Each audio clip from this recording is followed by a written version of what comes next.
প্রচলিত রয়েছে। তবে এর মধ্যে একটি খুব জনপ্রিয় একটি সত্য ঘটনা বলে অনেকেই দাবি করে। এটি টাঙ্গাইলের নাগরপুর এলাকার ঘটনা। নাগরপুরের এক গ্রামের পাশে ছোট একটা খাল রয়েছে। এই খালের উপর এককালে এক কাঠের সাঁকো ছিল। এই গ্রামের লোকজন প্রতিদিন পারাপার করত। তবে রাতে সেই সাঁকো দিয়ে কেউ যেতে পারত না। মানুষ ভয় পেত, কারণ তারা বলতো মাঝরাতে সাঁকোর উপর কেউ একজন বসে থাকে।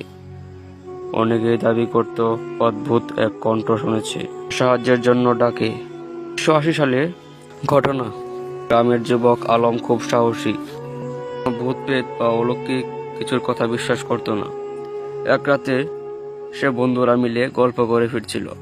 তারা সবাই বলল, তুই যদি এত সাহসী হস তবে ভূতের সাঁকো দিয়ে রাত ১২টার পর পার হয়ে দেখা। আলম চ্যালেঞ্জ গ্রহণ করলো।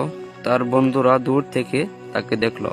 আলম যখন সাঁকোর মাঝে পৌঁছায় তখন হঠাৎ তার পাশ দিয়ে গা শিউরে ওঠার মতো বাতাস বয়ে গেল। সে দেখতে পেল সাঁকোর শেষ প্রান্তে একটি সাদা কাপড় পরা নারী অবয়ব। প্রথমে সে ভাবলো কোনো গ্রামবাসী হবে, কিন্তু যখন সে ডাকলো সে তখন কোনো উত্তর দিল না। আলম সাহস করে এগিয়ে গেল। সেখানে যেতে হঠাৎ উল্টো দিকে ঘুরে তাকালো। তখন মুখের জায়গায় কিছু ছিল না, শুধু ফাঁকা। আলম দৌড়াতে শুরু করলো, কিন্তু সাঁকোর উপর থেকে নেমে যাওয়ার আগে সে অনুভব করলো কোনো এক ঠান্ডা হাত তার পা চেপে ধরে রেখেছে। সে অনেক কষ্টে সেখান থেকে ছুটে এসে বলল।